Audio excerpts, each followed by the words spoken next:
we've all heard everybody in like a sales meeting. This is my favorite example I wanted to share was, we're sitting in a correlation meeting with a bunch of sales guys, and everybody says, what's your goal today, Tommy? And they're like, 4. And that's like realistic. Then he goes to the next guy that's sitting next to him who hadn't sold in like weeks, who literally is broke as a joke, and all of a sudden he's like 5. And you're like, well, okay. Like, no, no, no. What's your goal today? He's like, it is 5. Like I've been studying, I've been working hard, and you're like, and half the team will look at him and be like, okay, yeah, let's get him in. Like, you got this, dude. Like, and they'll give him this like awesome like cheer. They'll like be like, that's so amazing. Where I look at it and I go, wait a minute, stop giving him this praise because he's getting this false sense of dopamine. And this is the second biggest problem is we get this false sense of dopamine every time we share our goal with somebody, and they validate that goal and they make you feel good for saying the goal.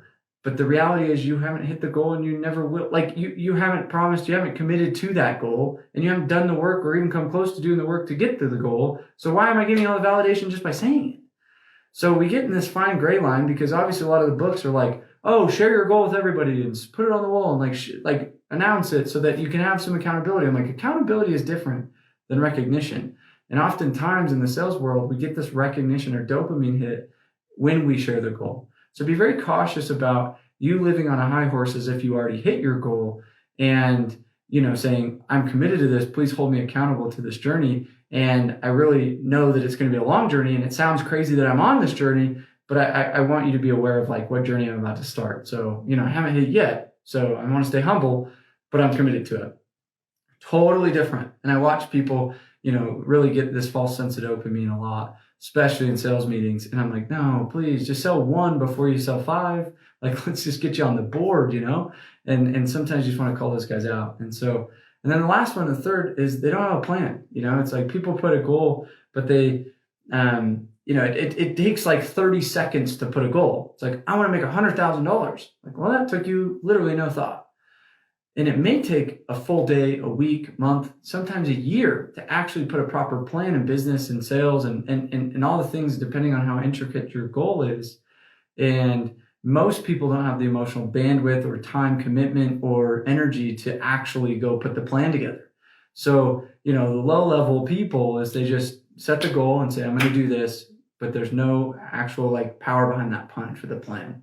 And, I really like the word foresight and forecast. So I'm going to talk about the foresight is really the Latin definition of for is there's the before, right? The all the things leading up to, but then there's one element that means superior. So for also means superior. So it's the superior thinking. It's the higher level of thinking beyond what our natural mind is probably thinking. So how do we have this foresight and forecast properly so that we can actually plan out a goal and really make this realistic instead of just a pipe dream? And so the foresight really has to do with, can we map out plan B? Do we anticipate the problems? Are we aware of all of our weaknesses and potential roadblocks? Do we know how to leverage the team around us and resources that we have? Do we anticipate future systems and different ways we're going to break ourselves as we scale, as we grow? And a lot of times we don't have the foresight. We can't think farther than 3 weeks ahead of ourselves or 3 months or 1 year. And so we're so limited on our planning and we're so limited on our ability to think farther. And that is a huge limitation where if you had a promise, you're going to say, guns to my head, I'm going to do whatever it takes, no matter all the different roadblocks and challenges that come along the way when we're trying to accomplish something. And forecasting is the ability to map out benchmarks and forecast like, okay, what's the clear path to make it easy to go to work? And if we just forecast, okay, year 1, year 2, year 3, year 4, year 5, and we can actually set the stage, it makes it so much more tangible for everybody to hook their wagon to this train. Because a lot of times our inability to enroll others in our vision and enroll others in our goals and basically clearly define and forecast what it is we're going to be doing. This is one of the biggest roadblocks that we run into actually achieving what we want to achieve. And it's easy to be like, oh, I have a goal to do this.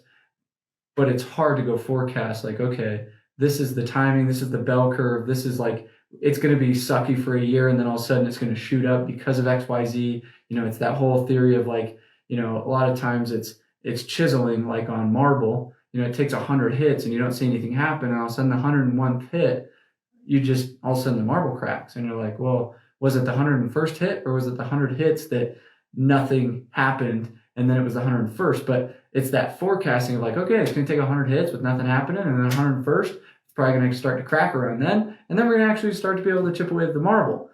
And that's the ability of having that foresight forecast and in this goal setting exercise, right? And so anyway, I want to keep this short, but I really do appreciate you guys supporting me on my mission. I wish I would have had more foresight. I knew that, and I think a lot farther, in my opinion, than a lot of people, and that's what's helped propel me in my success, but I still feel like I'm such a novice. I look back to when I started this a little over 3 years ago, and you would have told me, hey, you're going to be doing XYZ in 3-4 years, I would have said you were crazy. But now I knew that there was going to be big stages. I knew that there was going to be a lot of congregation of people. I knew that there was going to be a lot of people I was going to impact through really making a difference. And I knew that I was going to piss a lot of people off. Like I forecasted a lot of rocks getting thrown at me, meaning, hey, I'm going to put companies that have so much competition and so much hate, I'm going to start putting them in the same room, and I'm going to say, hey guys, be friends. And a lot of times that's a scary thing to do when you